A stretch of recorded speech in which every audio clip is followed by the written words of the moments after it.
Assalamualaikum warahmatullahi wabarakatuh. Welcome to my channel. Jangan lupa like, share, komen, dan subscribe.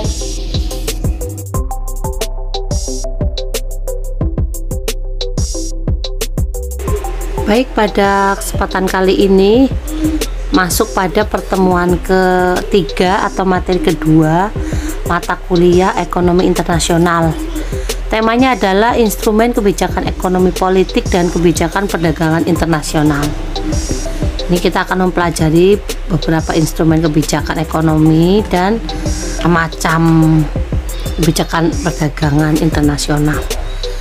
Pada materi kali ini membahas tentang kebijakan tarif dan non-tarif, lalu winner dan loser dalam setiap kebijakan perdagangan, siapa yang menang, siapa yang kalah dalam setiap perdagangan itu siapa, atau siapa yang diuntungkan, siapa yang dirugikan gitu ya.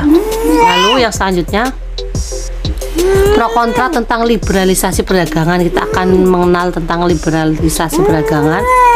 Yang terakhir adalah proteksionisme model baru, ada perlindungan atau proteksi ya, model baru, model-model dalam ilmu ekonomi. Yang pertama kita harus tahu dulu kebijakan ekonomi politik ya, karena ini akan membahas tentang ekonomi politik, makanya harus tahu dulu definisinya. Ekonomi politik merupakan manajemen terhadap perekonomian dalam sebuah lembaga publik, baik dalam negara maupun institusi publik yang lebih kecil. Dalam perkembangannya masyarakat kontemporer, perekonomian tidak bisa dilepaskan dari perpolitikan, baik tataran globalitas, nasionalitas maupun lokalitas. Kebijakan ekonomi adalah tindakan pemerintah suatu negara dalam menetapkan kebijakan atau keputusan di bidang ekonomi dan politik. Contoh kebijakan ekonomi politik yaitu penetapan harga maksimum. Dalam menetapkan harga maksimum bisa dilakukan di berbagai sektor, baik perdagangan, kesehatan maupun transportasi. Menetapkan harga itu biasanya bukan cuma kebijakan ekonomi ya, tapi terpengaruh atau berpengaruh juga pada situasi politik ya. Contohnya penetapan harga obat di apotik, harga BBM, harga tiket bis, kereta api dan sebagainya. Ini contoh-contoh kebijakan umum ya. Lalu kita akan masuk ke definisi kebijakan perdagangan internasional. Tadi kan sudah kebijakan ekonomi politik, yang sekarang adalah definisi kebijakan perdagangan internasional. Kebijakan perdagangan internasional adalah segala tindakan negara atau pemerintah, baik langsung ataupun tidak langsung, untuk mempengaruhi struktur, arah, komposisi, serta bentuk perdagangan luar negeri atau kegiatan perdagangan. Adapun kebijakan yang dimaksud bisa berupa tarif, larangan impor, kuota, dumping, dan berbagai kebijakan lainnya. Untuk ini kebijakan tarif nanti akan ada penjelasannya ya. Lalu definisi lain kebijakan perdagangan internasional adalah semua tindakan ataupun peraturan pemerintah suatu negara yang secara langsung maupun tidak mempengaruhi struktur, arah, komposisi hingga bentuk perdagangan luar negeri. Tindakan ini dilaksanakan untuk melindungi kepentingan nasional dan mengatasi masalah yang terkait perdagangan luar negeri. Kebijakan perdagangan internasional diperlukan karena transaksi jual beli antar negara tidak selalu berdampak positif bagi kepentingan dalam negeri. Ya, pengertiannya. Selanjutnya macam-macam kebijakan perdagangan internasional ya, ini ya yang tadi ada jenis-jenisnya. Yang pertama adalah kebijakan tarif, yang kedua kebijakan non tarif. Ini juga penjelasannya banyak. Yang ketiga subsidi, yang keempat premi, yang kelima dumping, yang keenam devaluasi. Jadi macam-macam kebijakan perdagangan internasional itu.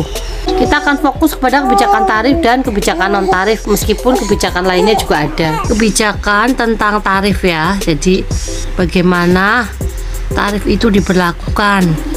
Makanya kita harus tahu dulu pengertian tarif. Tarif adalah sebuah pembebanan atas barang-barang yang melintas daerah pabean atau daerah di area tersebut. Kebijakan tarif ini contohnya adalah harga barang impor naik sehingga produksi dalam negeri menjadi lebih bisa bersaing karena lebih murah. Jadi contohnya itu tentang biaya impor, ada kebijakan kuota dan pembatasan impor kayak gitu ya, sehingga ada penetapan tarif. Nah, itu yang disebut dengan kebijakan tarif. Yang selanjutnya yang lawannya itu adalah kebijakan non tarif ya. Kebijakan non tarif juga disebut juga dengan hambatan non tarif. Ada kebijakan lain atau yang bukan tarif ya.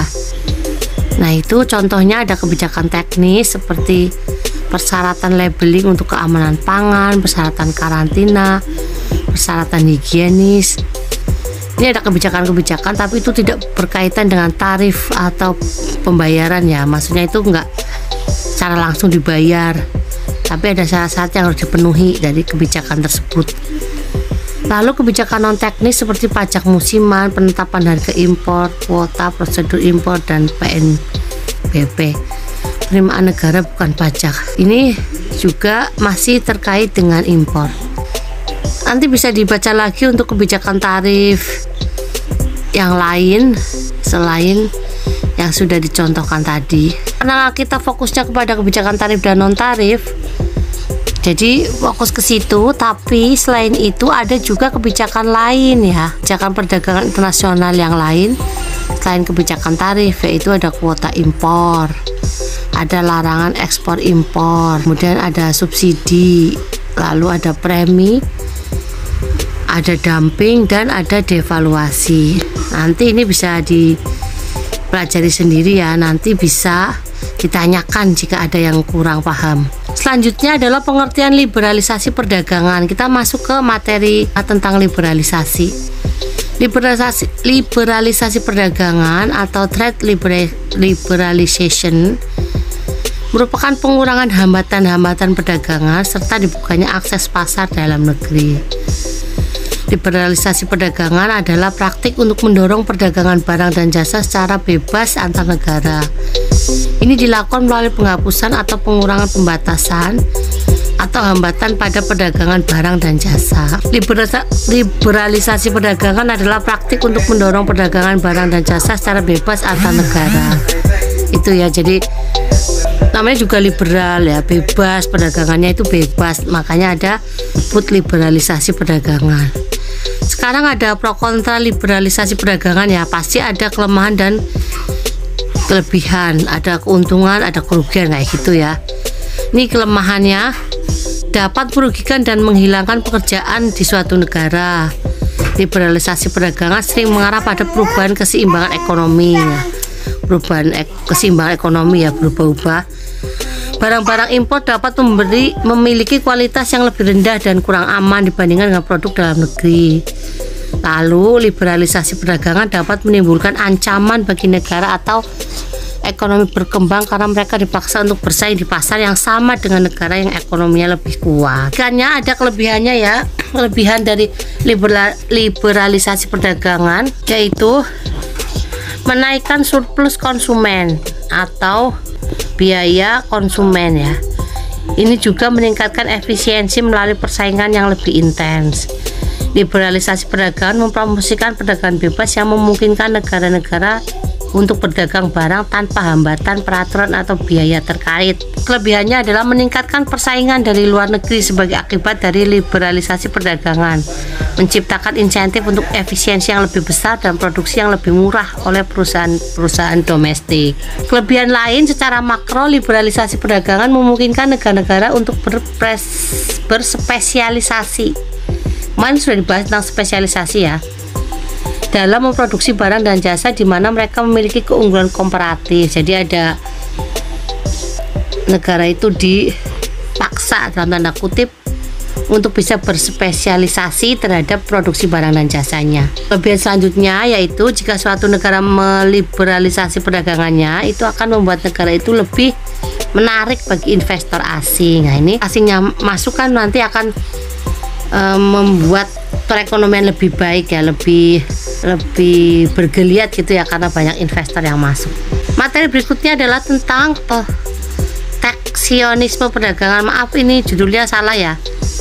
Proteksionisme perdagangan merupakan bentuk kebijakan anti pasar bebas yang tidak adil dalam pasar internasional. Kebijakan ini dilakukan untuk melindungi pasar dalam negeri yang di lain pihak mengurangi semangat pasar bebas. Punya ada liberalisasi perdagangan atau pasar bebas.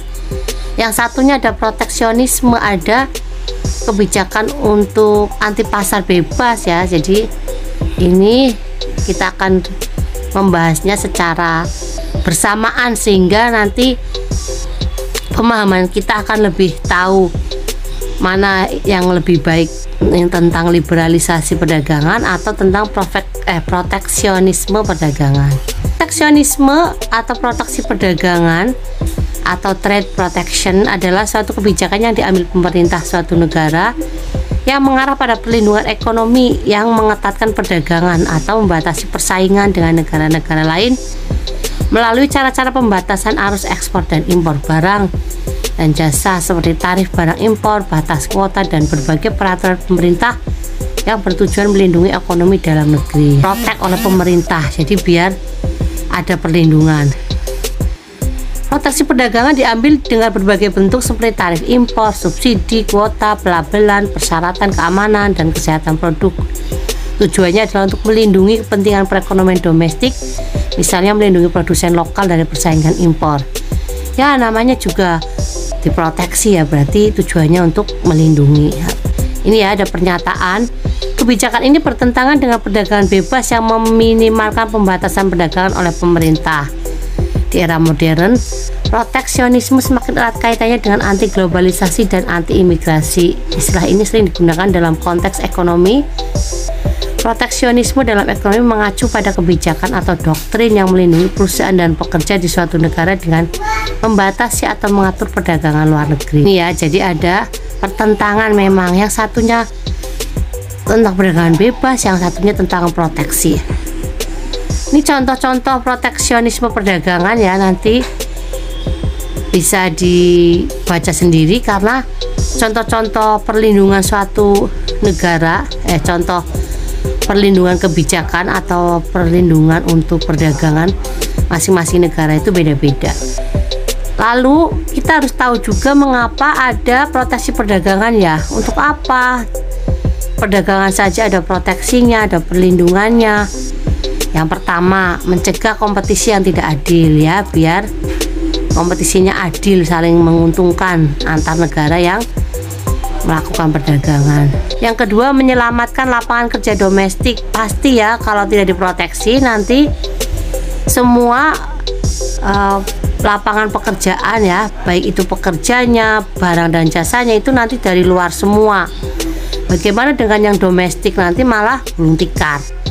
Nah, itu alasannya untuk menyelamatkan lapangan kerja domestik. Yang selanjutnya, menyelamatkan lingkungan dan konsumen. Ini biar tidak diserbu oleh produk-produk impor ya. Jadi harus diselamatkan ya, ada proteksi biar dalam negeri atau produk domestik juga bisa laku. Selanjutnya, alasan berikutnya adalah melindungi industri yang baru tumbuh. Nah, ada industri-industri baru atau infant industri ini harus dilindungi biar bisa berkembang, biar bisa jadi besar. Kalau tidak ada proteksionisme perdagangan, industri-industri bayi ini tidak akan bisa berkembang, tidak akan bisa ikut menyemarakkan dalam tanda kutip ya bursa perdagangan internasional.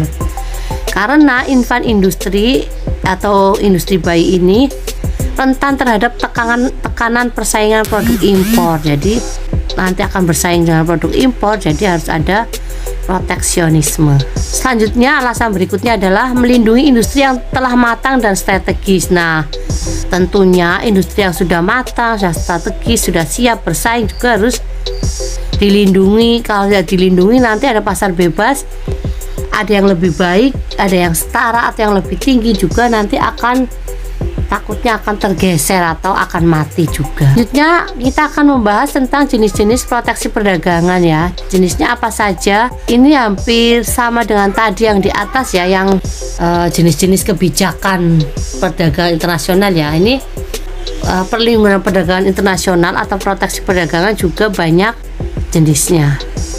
Yang pertama itu tarif impor, yang kedua itu kuota, yang ketiga subsidi, yang keempat devaluasi mata uang, yang kelima lisensi, dan yang keenam pengekangan ekspor sukarela.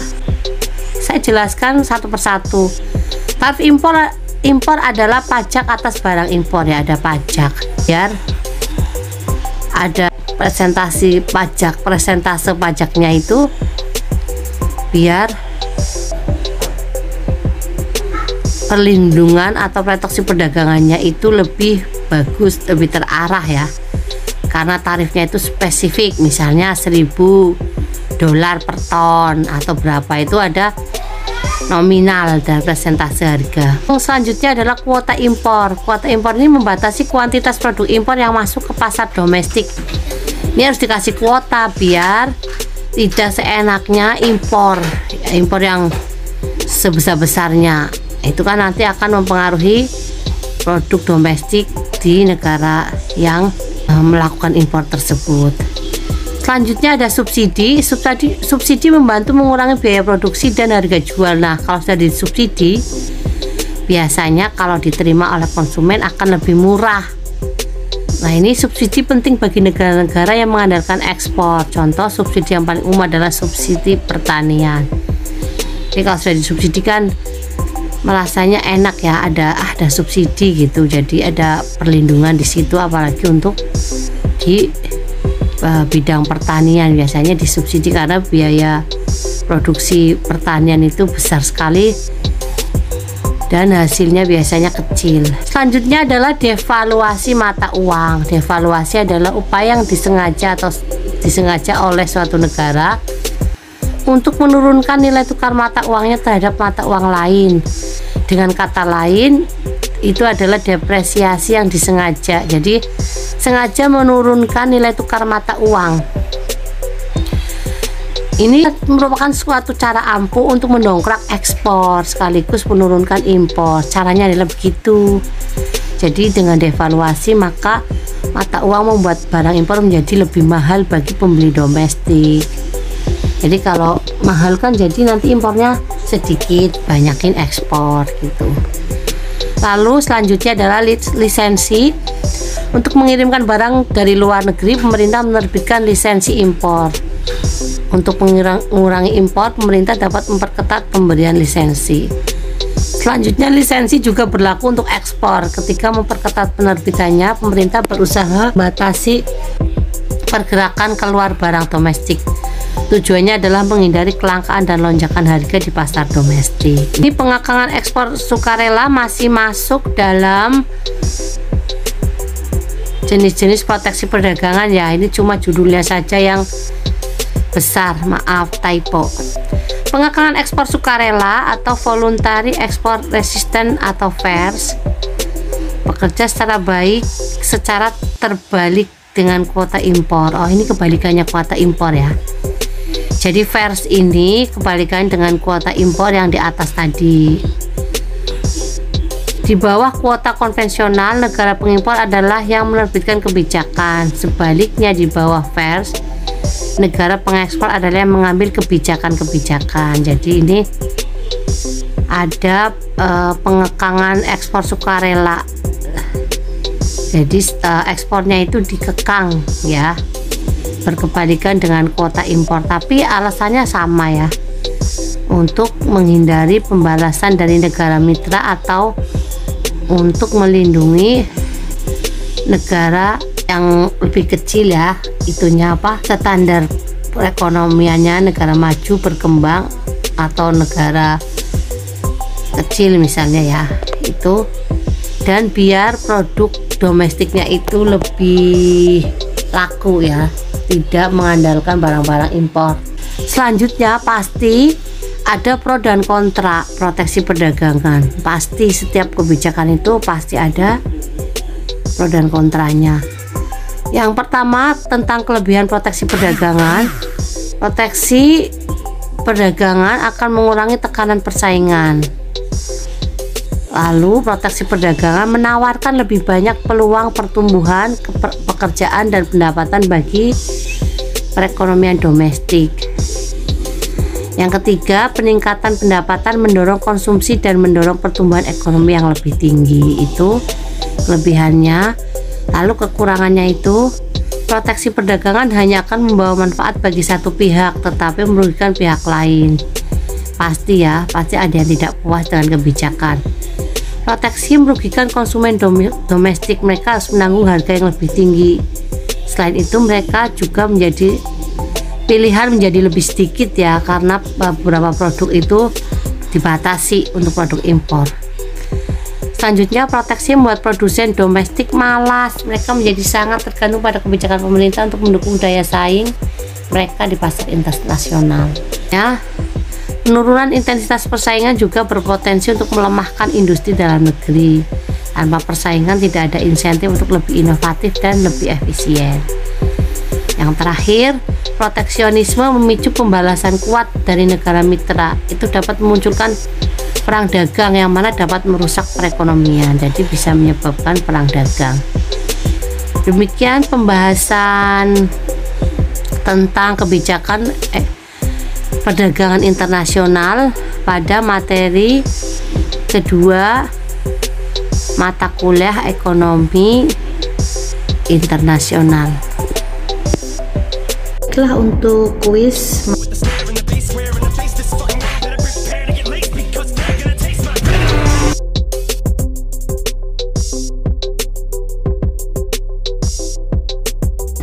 demikian penjelasan dari saya, semoga memahamkan, semoga memberi pengetahuan yang lebih kepada kita semua.